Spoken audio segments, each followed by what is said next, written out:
కృష్ణా జిల్లాలో తెలంగాణకు అన్యాయం జరుగుతుందని ముఖ్యమంత్రి రేవంత్ రెడ్డి అన్నారు. కేంద్ర జల్ శక్తి శాఖ మంత్రి సిఆర్ పాటిల్తో తెలంగాణ ముఖ్యమంత్రి భేటీ అయ్యారు. ఈ భేటీలో మంత్రి ఉత్తమ్ కుమార్ రెడ్డి, నల్గొండ ఎంపీ రఘువీర్ రెడ్డి కూడా పాల్గొన్నారు. కేంద్ర మంత్రితో పలు అంశాలపై చర్చించినట్టు చెప్పారు. కృష్ణా బేసిన్ నుండి ఏపీ ఎక్కువ నీటిని తీసుకుంటుందని ఆరోపించారు. ఏపీ ఎక్కువ నీటిని తీసుకోకుండా అడ్డుకోవాలని కోరినట్లు చెప్పారు. ఆంధ్రప్రదేశ్ ప్రభుత్వం చేపడుతున్న బనకచెర్లపై కూడా అభ్యంతరం తెలిపామని వెల్లడించారు. ఈ విషయంలో జోక్యం చేసుకుంటామని కేంద్ర మంత్రి హామీ ఇచ్చారని ముఖ్యమంత్రి తెలిపారు. తెలంగాణకు సంబంధించి గోదావరిపై ప్రాజెక్టులకు నికర జలాల కేటాయింపులు జరిగిన తర్వాతే ఏపీ ప్రాజెక్టులకు అనుమతి ఇవ్వాలని కోరారు. హైదరాబాద్ మా ఈఎన్టీ హాస్పిటల్లో ప్రపంచ వినికిడి దినోత్సవం పురస్కరించుకొని అవగాహన సదస్సు నిర్వహించారు. మంత్రి కొండా సురేఖ ముఖ్య అతిథిగా హాజరయ్యారు. వినికిడి లోపం నివారణపై ప్రజల్లో అవగాహన పెంపొందించాల్సిన అవసరం ఉందని మంత్రి కొండా సురేఖ అన్నారు. ఏ వ్యాధికైనా ముందస్తు వైద్య పరీక్షలు చేయించుకోవాలని, ప్రభుత్వ, ప్రైవేటు రంగాలకు సంబంధించిన వారితో పాటు స్వచ్ఛంద సంస్థల సహకారం తీసుకుని అవగాహన కల్పించాలని ఆమె తెలిపారు. మా ఈఎన్టీ హాస్పిటల్లో 700కు పైగా కాంక్లియర్ ఇంప్లాంట్ శస్త్రచికిత్సలు విజయవంతంగా పూర్తి చేశామని ఎండి డాక్టర్ కేఆర్ మేఘనాథ్ తెలిపారు. స్పష్టంగా మాట్లాడుతూ, డాన్స్ చేస్తూ, పాటలు పాడుతూ, అదేవిధంగా స్పీచ్లు ఇస్తూ మమ్మల్ని ఆహ్లాదపరిచారో ఆ చిన్నారులకు, వాళ్ళ తల్లిదండ్రులకు అందరికీ నా యొక్క హృదయపూర్వక నమస్కారం. నిజంగా సార్ చెప్పినట్టుగా మనం ఎంత అందంగా ఉన్నా, ఎంత డబ్బున్నా, ఎన్ని కోట్ల రూపాయలున్నా కూడా మనిషి వినికిడి లేనప్పుడు ఆ యొక్క జీవితం ఒక అంధకారంలో ఉన్నట్టే అని చెప్పుకోవచ్చును. ఎందుకు అనంటే మనకు ఎదుటివారు మాట్లాడేది మనకి వినపడదు, మనం చెప్పేది ఎదుటివారికి అర్థం కాదు. అదేదో బ్రెయిలీలోకి వెళ్ళిపోతే ఆ బ్రెయిలీ వాళ్ళు మాట్లాడుకుంటే వాళ్ళకు మాత్రమే అర్థమవుతుంది, కానీ మనలాంటి వాళ్ళం అది రిసీవ్ చేసుకోలేమనే విషయం అందరికీ కూడా తెలుసు. కాకపోతే పూర్వకాలంలో అడ్వాన్స్ టెక్నాలజీ లేకపోవడం వలన ఇవన్నీ తెలుసుకోక చాలామంది పుట్టినటువంటి పిల్లలు అలాగే డెఫ్ అండ్ డమ్ లాగా పెరిగి వాళ్ళ జీవితాలను అంతం చేసుకున్నారు. కానీ ఇప్పుడు ఉన్నటువంటి టెక్నికల్స్ ఏదైతే అడ్వాన్స్ టెక్నాలజీ ఉందో, సార్ చెప్పినట్టుగా అప్పుడే పుట్టిన బిడ్డ కూడా తన చెవులు పనిచేస్తున్నాయా లేవా అని పరీక్షించేటువంటి సాధనాలు రావడం వలన రాను రాను మనం ఈ యొక్క వినికిడి శక్తి లేని సంఖ్యను తగ్గించేటువంటి అవకాశం ఉంది అని వారు చెప్పడం జరిగింది. ముఖ్యంగా బిఫోర్ 1 or 2 years అంటే అప్పుడు పిల్లలు మాటలు నేర్చుకునే టైం. ఆ టైంలో మనము వినికిడి శక్తిని కానీ వారికి ఇవ్వగలిగితే మనం మాట్లాడేటప్పుడు మనతో పాటు వాళ్ళ మాటలు నేర్చుకుంటారు. కాబట్టి వాళ్ళకి రిహాబిలిటేషన్ అనేది, స్పీచ్ థెరపీ అట్లాంటివి అనేది అవసరం ఉండదు. మాజీ మంత్రి హరీష్ రావుకు ఎమ్మెల్సీ బల్మూరి స్ట్రాంగ్ కౌంటర్ ఇచ్చారు. హరీష్ రావు చూడడానికి ఆకారం పెద్దగా ఉంటే సరిపోదని, ఆలోచన కూడా పెద్దదిగానే ఉండాలన్నారు. ప్రతి విషయంలోనూ ఆరోపణలు చేయడం, సవాళ్లు చేయడం, తర్వాత సైలెంట్ కావడం హరీష్ రావుకు అలవాటుగా మారిందన్నారు. చాలా రోజులు గ్యాప్ వచ్చింది మహేశ్వర్ రెడ్డి గారికి. మీడియాలో మాట్లాడకుండా ఏదో ఒకటి మాట్లాడి తెరపైకి రావాలే, కనబడట్లేదన్న ఉద్దేశంతో నోటికి వచ్చినట్టు మాట్లాడుతున్నారు. కార్యదర్శులు మారుతుండ్రు, అది మారుతుర్రు, ఇది మారుతుర్రు అని చెప్పి ఇతర పార్టీల పైన జ్యోతిష్యం చెప్పుకుంటారు. రాజకీయం చేయాల్సింది పోయి ఏదైతే ప్రజల సమస్యల పైన ప్రతిపక్షాలు ఉన్న పార్టీలు ఆ సమస్యల్ని లేవనెత్తాల్సింది పోయి తెలంగాణకి కేంద్రంకి వెళ్లి తీసుకురావాల్సిన నిధులని తీసుకురాకుండా ఇతర పార్టీలు ఆడ జరుగుతున్న ఇష్యూస్ పైన జ్యోతిష్యం చెప్తున్న మీ మాటలు యావత్ తెలంగాణ ప్రజలు కూడా చూస్తూ ఈ రోజు మీరు నవ్వుల పాలవుతారనే ఒక విషయాన్ని మీరు మర్చిపోతారు. మహేశ్వర్ రెడ్డి గారు నిజంగా మీకు చిత్తశుద్ధే ఉంటే ఏదైతే తెలంగాణకి కేంద్రానికి వెళ్లి రావాల్సిన నిధులు తీసుకొని వచ్చి ఇది మేము కేంద్రానికి వెళ్లి తీసుకొని వచ్చినాము, లేదా ఇక్కడ ప్రజలు పడుతున్న ఇబ్బందుల పైన మీరు అసెంబ్లీలో మాట్లాడాలి. అదే మాట్లాడుకుంటే మీ పార్టీలో మీరు ఏదైతే సంబంధించి మీ మాట మీ ఎమ్మెల్యేలు వినరు, మీ ఎమ్మెల్యేల మాట మీ జిల్లా అధ్యక్షులు వినరు.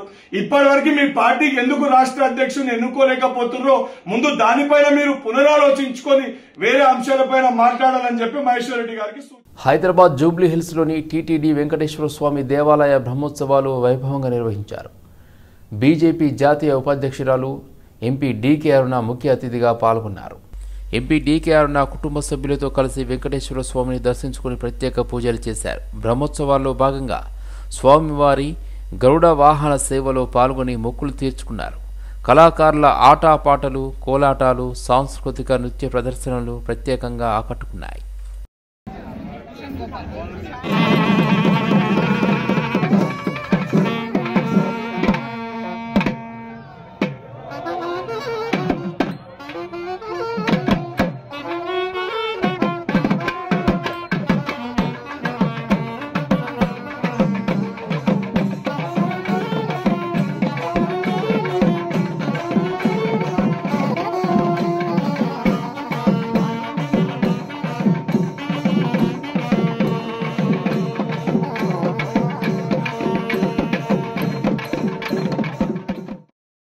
సైనిక్పూర్లోని డివిజన్ కార్యాలయంలో ప్రజావాణి నిర్వహించారు. పలువురు బీజేపీ నాయకులతో కలిసి మల్కాజ్గిరి కార్పొరేటర్ శ్రవణ్ పాల్గొన్నారు. ఈ సందర్భంగా వాటర్ వర్క్స్లో అనేక సమస్యలు వస్తున్నాయని వెంటనే పరిష్కరించాలని కార్పొరేటర్ శ్రవణ్ కోరారు. తరచూ నీటి సరఫరాకి అంతరాయము కలగడం వల్ల ప్రజలు ఇబ్బందులకు గురవుతున్నారని, నీటిని క్రమం తప్పకుండా విడుదల చేయాలన్నారు. నీటి సరఫరాలో నాణ్యత, ప్రెషర్, అదేవిధంగా సమయపాలన ఉండాలన్నారు. డ్రైనేజీ ఫిర్యాదుల పట్ల వెంటనే స్పందించాలని, అవసరం ఉన్న చోట సిబ్బందిని పెంచాలని ఆయన చెప్పారు. దయచేసి గంట సేపు అయితే వదలండి. దయచేసి సిల్ట్ లిఫ్టింగ్ క్లీన్ ఉండాలి. సివరేజ్ క్లీనింగ్ కంప్లైంట్స్ అంటే సార్ ఇంకా లోడ్ షేరింగ్ అజయ్ ప్రాబ్లం ఏదో మీరు సార్ట్ అవుట్ చేయండి సార్. బట్ సిల్ట్ లిఫ్టింగ్ ఆ సివరేజ్ క్లీనింగ్స్ మాత్రం కొద్దిగా ఫాస్ట్ కావాలి సార్ దయచేసి. అట్లాగే కాస్త ప్రజలకి 1553 అనేది తెలియదు సార్. అది వాటర్ బిల్స్ కూడా అనేక కంప్లైంట్స్ సార్. చాలా మంది ఇప్పుడు మీటర్లు గాలికి ఊగిపోతున్నాయి సార్. గాలికి మీటర్లు ఊగిపోవడం వల్ల బిల్లులు ఇష్టానుసారంగా వస్తున్నాయి. నేను చాలా కంప్లైంట్స్ వీళ్ళ దగ్గర పంపించాను సార్. క్యాన్ మెంబర్స్ అవి ఏమైతుందంటే వన్స్ బిల్లు పడ్డ తర్వాత రివర్ట్ చేసే ఆప్షన్ మన దగ్గర ఉండలేదు. అది బై మిస్టేక్ పడ్డా కూడా వాడు వచ్చినట్టు కట్టాల్సిందే. కట్టకపోతే మళ్ళీ దాని మీద బటన్ పడుతూనే ఉంటుంది. కాబట్టి సచ్చినట్టు కట్టరా బాబు అని చెప్పాలి. పక్కన మీటర్ ఉంటే యావరేజ్ ఎవ్రీ మంత్ దాన్ని బట్టి క్యాల్కులేట్ చేస్తలేరు. మీరు హెవీ వాటర్ డాకెట్ యావరేజ్ చేయాలి సార్. డాకెట్ యావరేజ్ చేస్తారు. యావరేజ్ అట్లా తీసుకుంటలేదు. హెవీ వాటర్ వాడిరు మీరు అంటారు. వచ్చేది డయల్ ఎంత క్యాల్కులేట్ ఎక్కడైనా కదా. కొన్ని మీటర్స్ స్ట్రక్ అయిన మీటర్స్ లేదా గాలి కూడా తిరుగుతున్నాయి సార్ మీటర్లు. వాటి క్వాలిటీ ఎట్లనే ఉంది సార్. నేను అబద్ధం వీళ్ళకి కూడా తెలుసు. హుస్నాబాద్ ఎమ్మెల్యే క్యాంపు కార్యాలయంలో మంత్రి పొన్నాం ప్రభాకర్ సమావేశం నిర్వహించారు. కేంద్ర మంత్రి కిషన్ రెడ్డిపై మంత్రి పొన్నాం ప్రభాకర్ ఫైర్ అయ్యారు. కేంద్రం హామీలు ఇచ్చినా నిధులు ఇవ్వడానికి సిద్ధంగా ఉన్న కిషన్ రెడ్డి వల్లే అభివృద్ధి నిధులు రావడం లేదని మంత్రి పొన్నాం ఆరోపణలు చేశారు. వరంగల్ ఎయిర్పోర్ట్ తన వల్లే వచ్చిందని పక్క రాష్ట్ర కేంద్ర మంత్రితో చెప్పించుకున్న ఘనత కిషన్ రెడ్డిదే అని అన్నారు. బండి సంజయ్ను తొలగించి కేసీఆర్ బీనాబీగా అధ్యక్షులు అయ్యారని విమర్శించారు. రామ్మోహన్ నాయుడు గారు ఆంధ్రప్రదేశ్ మంత్రిగా తెలంగాణకు ఎయిర్పోర్ట్ ఇచ్చే కార్యక్రమం సంబంధించి భూసేకరణ విషయం చెప్తే భూసేకరణ అంతా చేసి మేము ఇచ్చిన తర్వాత అదేదో ఆయన చేసినట్టు చెప్పుకునే ప్రయత్నం చేస్తే పాపం సరిపోక అద్దె మంత్రిని అంటే మంత్రి కేంద్ర మంత్రి తెలంగాణ బిడ్డలతో ఎంపిక కాబట్టినటువంటి మంత్రి తెలంగాణకు సంబంధించి వరంగల్ ఎయిర్పోర్ట్ తెస్తే నేను తెచ్చినా అని చెప్పుకునే దమ్ము లేక ఆ మంత్రిని తీసుకొచ్చి కిషన్ రెడ్డి గారు ఎయిర్పోర్ట్ రావడానికి సహకారం చేసినని చెప్తున్నాడు. రాని వాటన్నిటికీ కిషన్ రెడ్డి కారణం అని కూడా చెప్పాలి ఆ మంత్రి గారు. కిషన్ రెడ్డి గారు వాస్తవంగా ముందటి నుంచి కూడా మేము చెప్తున్నది ఆయన బండి సంజయ్ని తొలగించి కేసీఆర్ బినామీగా బీజేపీ అధ్యక్షుడు అయినాడు. ఇవాళ కూడా కేసీఆర్ గారి ఆలోచన మేరకు మాత్రమే భారతీయ జనతా పార్టీ అధ్యక్షుడిగా పనిచేస్తా ఉన్నాడు. భారతీయ జనతా పార్టీ నాయకుడిగా తెలంగాణ నుంచి ప్రాతినిధ్యం వహిస్తున్న మంత్రిగా గతంలో పురావస్తు శాఖ కల్చరల్ మినిస్టర్ టూరిజం మినిస్టర్గా ఉండ్రి. హైదరాబాద్ కేంద్రము పురావస్తు శాఖలకు సంబంధించి కల్చరల్ కేంద్రాలకు సంబంధించి హైదరాబాద్ ఒక కేంద్రం. ఆయన రిప్రజెంట్ చేస్తున్న హైదరాబాద్కు సంబంధించి కూడా ఏం నిధులు తీసుకురాలే. ఎన్నికల వరకే రాజకీయాలు, ఎన్నికల తర్వాత రాష్ట్ర అభివృద్ధి ముఖ్యమని టీపీసీసీ అధ్యక్షులు మహేష్ కుమార్ గౌడ్ అన్నారు. అడుగడుగునా బీజేపీ కేంద్ర మంత్రులు తెలంగాణ అభివృద్ధిని అడ్డుకుంటున్నారని మండిపడ్డారు. బీజేపీ బీఆర్ఎస్ లోపారికాయి ఒప్పందంలో భాగంగానే కిషన్ రెడ్డి రాష్ట్ర అభివృద్ధికి అడ్డుపడుతున్నారని విమర్శించారు. కేసీఆర్ని రాష్ట్ర ప్రజలు మర్చిపోతున్నారని తెలిసి వారి కులానికి చెందినట్టు రామ్మోహన్ నాయుడుని తీసుకొచ్చి హైదరాబాద్లో ప్రెస్ పెట్టించి కేసీఆర్ని పొగడే ప్రయత్నం చేస్తూ ఉంటే కిషన్ రెడ్డి గారు ఏ స్థాయికి మీరు దిగజారుతుందో ఒకసారి అర్థం చేసుకోవాలి. కేసీఆర్ సామాజిక వర్గం చెందినట్టు నాయకుని తీసుకొచ్చి మేమే ఇచ్చామని గొప్పలు చెప్తూ ఎయిర్పోర్ట్లు ఎవరు ఇస్తారండి? ఎయిర్పోర్ట్లు ఎవరు ఆధీనంలో ఉంటాయి? కేంద్ర ప్రభుత్వం ఆధీనంలో కదా. ఎన్నిసార్లు మొరబెట్టుకుంటూ వచ్చింది. ఎప్పటి నుంచి పెండింగ్ ఉంది ఎయిర్పోర్ట్ వరంగల్ది, ఇవాళ ఆదిలాబాద్ పెండింగ్ ఉంది, భద్రాచలం పెండింగ్ ఉంది, కొత్తగూడెం భద్రాచలం, నిజామాబాద్ పెండింగ్ ఉంది. ఎందుకు మీరు దీని మీద చొరవ చూపట్లేదు? ఎయిర్పోర్ట్స్ కేంద్ర ఆధీనంలో ఉంటాయి. పక్కన ఆంధ్ర రాష్ట్రంలో 4-5 ఎయిర్పోర్ట్లు ఉన్నాయి, తమిళనాడులో 5-6 ఎయిర్పోర్ట్లు ఉన్నాయి, చిన్న రాష్ట్రంలో కేరళలో 4-5 ఎయిర్పోర్ట్లు ఉన్నాయి. ఇంత పెద్ద రాష్ట్రంలో తెలంగాణకి ఎయిర్పోర్ట్లు అవసరం లేదా? ఆ అవసరాన్ని ఎందుకు గుర్తించట్లేదు మీరు? కిషన్ రెడ్డి గారికి నేను సూటిగా తెలంగాణ ప్రజల తరఫున అడుగుతా ఉన్నాను, తెలంగాణ బిడ్డ కాదా మీరు? తెలంగాణ ప్రజలు సికింద్రాబాద్ ప్రజలు ఓటేస్తే గెలవలేదా మీరు? అక్కడ గెలుస్తేనే కదా కేంద్ర మంత్రివర్గంలో స్థానం వచ్చింది మీకు. ఎందుకు తెలంగాణ గురించి మీరు పట్టించుకోవట్లేదు? పట్టించుకొని ముందుకు పోతున్న రేవంత్ రెడ్డి గారిని అడగడం ఎందుకు అడ్డుకాలు మొకాలు వేస్తా ఉన్నారు? తెలంగాణ అభివృద్ధి మీ బాధ్యత కాదా? ఈ దశగా ఎందుకు ఆలోచించట్లేదు? రాజన్నపేట పర్యటనలో కేటీఆర్ మాటలకు ప్రభుత్వ విప్ ఆది శ్రీనివాస్ కౌంటర్ ఇచ్చారు. కేటీఆర్ ఈ మధ్య సిరిసిల్లకు అమావాస్యకు పున్నంకి వస్తూ ప్రభుత్వంపై విమర్శలు చేస్తున్నారని మండిపడ్డారు. కేటీఆర్ మాటలు చూస్తే దయ్యాలు వేదాలు వల్లించినట్లుగా ఉందన్నారు. కేటీఆర్ గారు సిరిసిల్లకు ఈ మధ్యలో అమాసకు పొన్నానికి వస్తూ ఈ ప్రభుత్వమైన విమర్శలు చేస్తూ రైతులపైన మొసలు కన్నీరు కారుస్తూ ఈరోజు కూడా సిరిసిల్లలో మాట్లాడిన మాటల తీరు చూస్తే దయ్యాలు వేదాలు వల్లించినట్టుగా, ఏదో వాళ్ళు ఉన్నప్పుడే నీళ్ళు ఇచ్చినట్టు వీళ్ళు వచ్చినాక నీళ్ళు ఇస్తలేని చెప్పిన మాట. పడవడ్డ మలక్పేట ప్రాజెక్టు నుండి మీ నియోజకవర్గంలో ఎల్లారెడ్డికి 0.2 టీఎంసీ నీరుంటే మొదటి దశలో ఇప్పించింది కాంగ్రెస్ ప్రభుత్వం. కాళేశ్వరం ఉండుంటే కేసీఆర్ గారు నీళ్లు వదిలిపెడుతుండే, దేవుని గుట్ట దాకా నీళ్లు వస్తుండే, మా రైతులు వ్యవసాయం చేసుకుంటుండే అనే మాట శుద్ధ అబద్ధం. మీ హయాంలో మలక్పేట నుంచి చుక్క నీరు దేవుని గుట్ట కాదు కదా, మలక్పేట కింది వరకు కూడా విడుదల చేయాలి. మీరు మలక్పేటను పడవ పెట్టి పనిచేసిన కాంట్రాక్టర్ కూడా అనా పైసలు ఇవ్వని మీరు. మేము వచ్చిన తర్వాత కాంట్రాక్టర్ 11 కోట్లు ఇప్పించినాం. ఆ మోటార్లు వచ్చి కలకత్తా నుండే చిల్లి గవ్వ ఇవ్వకపోతే మోటార్లు మేము ఆన్ చేయమని చెప్పి అంటున్న వాళ్ళను మేము బుదిరికిచ్చి డబ్బిప్పించి ఏర్పాటు చేస్తామని చెప్పని వారితో మాట్లాడి మంత్రి గారితో మాట్లాడి నీళ్ళు ఇప్పించే. తెలంగాణ భవన్లో మాజీ మంత్రి వి శ్రీనివాస్ గౌడ్, ఎమ్మెల్సీ నవీన్ కుమార్ రెడ్డి, మాజీ ఎమ్మెల్యే గువ్వల బాలరాజు సమావేశం నిర్వహించారు. చిన్న వయసులో సీఎంగా అవకాశం వచ్చిన రేవంత్ రెడ్డి దాన్ని సద్వినియోగం చేసుకోవడం లేదని నేతలు విమర్శించారు. సీఎం రేవంత్ రెడ్డి తాను చదువుకున్న వనపర్తికి వస్తే ఏదో ప్రకటిస్తారని ఆశించారని, అది కాకుండా రోజు కేసీఆర్ను తిట్టినట్టే వనపర్తిలో కూడా తిట్టారని మండిపడ్డారు.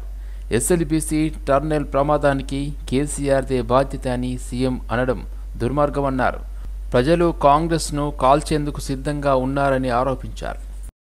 కేసీఆర్ సర్కారు వచ్చినాక పాపాల భైరవుడు అయ్యోగా నోటికి వచ్చింది మాట్లాడాడు. ఇక నేను రిపీట్ చేయాలంటే నాకు సంస్కారం వస్తుంది. ఇక ఆయన ఆలోచించుకోవాలి భవిష్యత్తులో. మరి ఆయన సలహాలు ఇచ్చిన వాళ్ళు మీకు ఇట్లా మాట్లాడినందుకే హీరో అయినాము, నీకు అందుకే ఓట్లు వేసిన ప్రజలు చెప్తున్నాం, అదే బయటలో నడియాలి. ఓ రాజకీయ పార్టీలో రెబల్ కార్యకర్తలాగా ప్రవర్తిస్తున్నాడు తప్పిస్తే ఒక రాష్ట్రానికి ముఖ్యమంత్రిలాగా ప్రవర్తించడం నేర్చుకో మహానుభావ. దండం పెట్టి కొడుతున్నాం. పరువు తీయకు రాష్ట్రాన్ని. ప్రతిపక్షాలను ఒక మాట అన్నా కూడా ప్రతిపక్షం బయటికి గంభీరంగా అన్నా లోపల సంతోషపడాలి. అరే మా వైఫల్యం తీసుకుపెట్టి కదా ఉదాహరణ అది. కేసీఆర్ నీళ్ళు సింపుల్ గా స్ట్రేట్ క్వశ్చన్ అడుగుతున్నాను. 2014 జూన్ 2 కంటే ముందు సమైక్య ఆంధ్ర ప్రభుత్వంలో జూడాల మినాయించి మీరు రోజు మాట్లాడేటువంటి ప్రాజెక్టులు ఏవైతే మా రాజశేఖర్ రెడ్డి మొదలుపెట్టిండు ఏదో చెప్పుకొని మాట్లాడతారో ఆ ప్రాజెక్టుల కింద 2014 కంటే ముందు మీరు ఇచ్చిన నీళ్ళేంది? ముఖ్యమంత్రి కానప్పుడు ఏదన్నా మాట్లాడచ్చు, కానీ ముఖ్యమంత్రి అయిన తర్వాత వాస్తవాలు మాట్లాడతారు, జిల్లాకి ఏదైనా చేస్తారు అనుకున్నాం. కానీ ఇక రోజు ఓ తండ్రి లాంటి కేసీఆర్ని, తెలంగాణ తెచ్చిన నాయకుడిని, ఆ ప్రభుత్వాన్ని రోజు పాడిందే శాస్త్రం చెప్పినట్టు తప్ప ఏం లేదు. గాంధీ భవన్లో పీసీసీ చీఫ్ మహేష్ కుమార్ గౌడ్తో సిపిఐ నేతలు కూనమనేని సాంబశివరావు, చాడా వెంకటరెడ్డి భేటీ అయ్యారు. ఎమ్మెల్యే కోట, ఎమ్మెల్సీ ఎన్నికల నోటిఫికేషన్ వెలువడడంతో సిపిఐ నేతలు చర్చించారు. ఈ సమావేశంలో మాజీ ఎమ్మెల్యే ఆరేపల్లి మోహన్, అదేవిధంగా పలువురు నేతలు పాల్గొన్నారు. ఆ క్రమంలో ఈ మధ్య ఒక 2 ఖాళీ అయినప్పుడు అడిగితే ఇప్పుడు ఇక ఒత్తిడిలో ఉన్నాము, తర్వాత మళ్ళా ఒక 5 అవుతాయి, ఆ సందర్భంలో చేస్తామని ముఖ్యమంత్రి గారు కూడా మాట ఇచ్చారు. ఇప్పుడు 5 ఖాళీలు శాసన మండలికి 5 స్థానాలు ఖాళీలు ఏర్పాటు అయిన ఈ నేపథ్యంలో పాత ఒప్పందానికి అనుగుణంగా స్నేహధర్మాన్ని పాటించి ప్రస్తుతం ఒక స్థానాన్ని, ఆ తర్వాత నెక్స్ట్ అవకాశంలో ఇంకో స్థానాన్ని ఇవ్వమని అడగటానికి వచ్చాము. ఆ క్రమంలో పిసిసి అధ్యక్షుడు మన మహేష్ కుమార్ గౌడ్ గారికి మేము మా పార్టీ తరఫున ఒక రిప్రజెంటేషన్ చేయటం జరిగింది. అలాగే ముఖ్యమంత్రి గారిని కూడా కలుస్తాము, అదేవిధంగా ఉప ముఖ్యమంత్రి గారిని కలుస్తాము. ఇప్పుడున్న కాంగ్రెస్ ఇన్ఛార్జ్ అయినటువంటి మీనాక్షి గారిని కూడా కలుస్తాము, ఉత్తమ్ కుమార్ రెడ్డి గారిని కూడా కలుస్తాము. వీళ్ళందరూ ప్రధాన బాధ్యత వహించిన వాళ్ళు కాబట్టి అందరూ కలుస్తాము. అక్కడ కేంద్రంలో మా పార్టీ జనరల్ సెక్రటరీ రాజా గారు, ఇక్కడ ఈ తెలంగాణ కాంగ్రెస్ వ్యవహారాల ఇన్ఛార్జిగా ఉన్నటువంటి కేంద్రం నుంచి వాళ్ళ జనరల్ సెక్రటరీ అయిన కేసీ వేణుగోపాల్ గారితో కూడా కలిశారు, ఫోన్లో మాట్లాడారు. ఆయన కూడా అన్నమాట ప్రకారంగా చేస్తామని హామీ ఇచ్చారు. సామాజిక కార్యకర్త మేధా పాట్కర్ హైదరాబాద్లో ప్రత్యక్షమయ్యారు. చాదర్ఘట్లో ఒక ఇంటికి వచ్చారు. దీంతో సమాచారం అందుకున్న పోలీసులు ఆమె ఉన్న ఇంటి వద్దకు వచ్చారు. అయితే ఆమె మోసీ సుందరీకరణ ప్రాంతానికి వెళ్లేందుకు ఏర్పాట్లు చేస్తున్నట్లుగా సమాచారం. ఈ క్రమంలో పోలీసులు మేధా పాట్కర్ను అదుపులోకి తీసుకుని పంపించి వేశారు. తాను తన ఫ్రెండ్ ఇంటికి మాత్రమే వచ్చారని మేధా పాట్కర్ చెప్పినా పోలీసులు వినలేదు. ఈ ప్రాంతంలో ఉండవద్దంటూ ఆమెను పోలీసులు పంపించి వేశారు. కాగా నర్మదా బచావో అనే నినాదంతో మేధా పాట్కర్ ఓ పర్యావరణ ఉద్యమాన్ని చేపట్టారు. ఆ ఉద్యమంలో భాగంగా ఆమె హైదరాబాద్ వచ్చినట్లు పోలీసులు అనుమానిస్తున్నారు.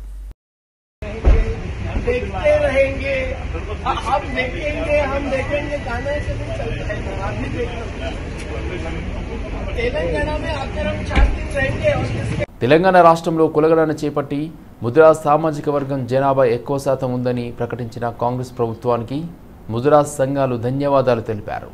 సోమాజిగూడ ప్రెస్ క్లబ్లో ముదిరాజ్ సామాజిక వర్గ సమస్యలపై ఉద్యమిస్తామని తీర్మానించారు.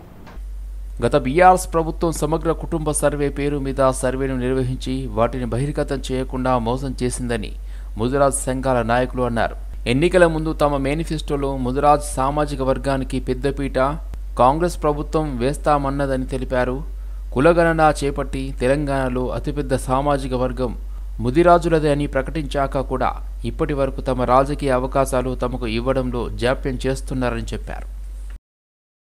రాజ్యాంగ భద్రత ఉండాలంటే డెడికేషన్ కమిషన్ వేయాలన్నప్పుడు డెడికేషన్ కమిషన్ వేసినప్పుడు కూడా తెలంగాణ రాష్ట్రం నుండి ముదిరాజ్ సంఘాల నాయకత్వం కూడా వెళ్ళి అసలు ఈ రాష్ట్రంలో మా ప్రాతినిధ్యం ఎంత, మా కులం ఎంత, మాకున్న స్థితిగతులు ఏంది, మా ఆర్థిక స్తోమత ఏంది, అసలు దీనికి గల కారణాలు ఏంటి అని చెప్పి మేము పూర్తి స్పష్టమైనటువంటి నివేదికను ఇవ్వడం జరిగింది. ఇవాళ మేము ఈ కార్యాచరణకు పూనుకున్నందుకు ఈ రాష్ట్ర ముఖ్యమంత్రి గారికి ధన్యవాదాలు తెలియజేస్తున్నాం. కానీ గత ప్రభుత్వం ఏం చేసింది, ఇప్పుడు మీరేం చేస్తుందో కూడా దాన్ని ఆత్మ పరిశీలన చేసుకోవాలని కూడా ఈ సమావేశం నుంచి ముఖ్యమంత్రి గారిని కోరుతున్నాం. ఎందుకంటే ఆనాడు కేసీఆర్ గారు సమగ్ర కుటుంబ సర్వే చేసి దాన్ని బయట పెట్టలే. మీరు సమగ్ర కుటుంబ సర్వే చేసి ముదిరాజులు ఇంతమంది ఉన్నారని చెప్పారు. ఏమని చెప్పారు? ఈ రాష్ట్రంలో అత్యధిక జనాభా ముదిరాజులు కలిగి ఉన్నారని చెప్పినారు.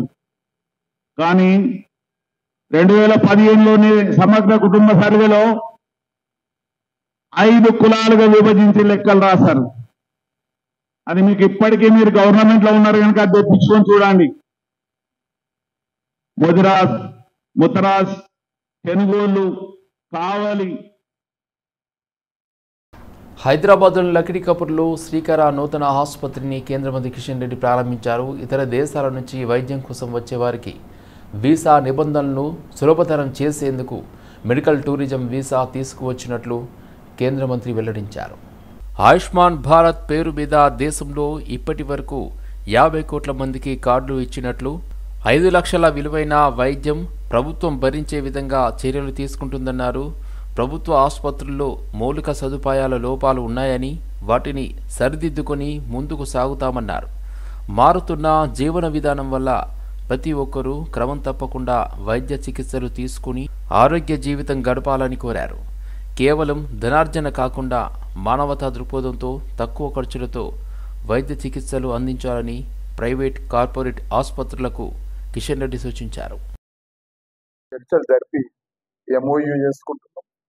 అనేక మంది ఇతర దేశాల నుంచి పేషెంట్స్ వస్తున్నప్పుడు వాళ్ళకు వీసా విషయంలో కానీ ఇతరత్ర కానీ చాలా liberal policy government of India Modi గారు తీసుకొచ్చారు. పేషెంట్స్కి ఏ రకమైనటువంటి ఇబ్బంది లేకుండా చాలా తక్కువ సమయంలో వీసాలు వచ్చే విధంగా, ఎయిర్పోర్ట్లో కూడా ఏ రకమైనటువంటి ఇబ్బంది లేకుండా పేషెంట్స్ వచ్చే విధంగా కూడా చర్యలు తీసుకుంటున్నాం. ఆ దిశలో ముందుకెళ్తా ఉంది. చాలా 140 దేశాల నుంచి మరి ముందే ప్రియారిటీ వీసా లేకుండా మరి ఎయిర్పోర్ట్కి వచ్చినాకనే వీసా ఇచ్చే విధంగా కూడా 180 దేశాలకు ఈరోజు భారతదేశము మెడికల్కి సంబంధించినటువంటి మరి మెడికల్ టూరిజం వీసా కూడా అందుబాటులో తీసుకొచ్చాం.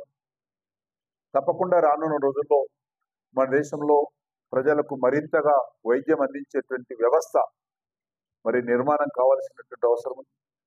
ప్రభుత్వం తరఫున ఎంతైతే మేము చేయాలో అది ప్రభుత్వ ఆసుపత్రుల్లో ఆ రకమైనటువంటి మౌలిక వసతులు కల్పన చేయడంలో కొంత లోపాలు ఉన్నాయి. దాన్ని కూడా సరిదిద్దేటువంటి ప్రయత్నం చేస్తా ఉన్నాం. ఈరోజు మరి హెల్త్ మిషన్ కింద అనేక రకాల గవర్నమెంట్ హాస్పిటల్స్ డెవలప్మెంట్ చేస్తా ఉన్నాం. దీనికి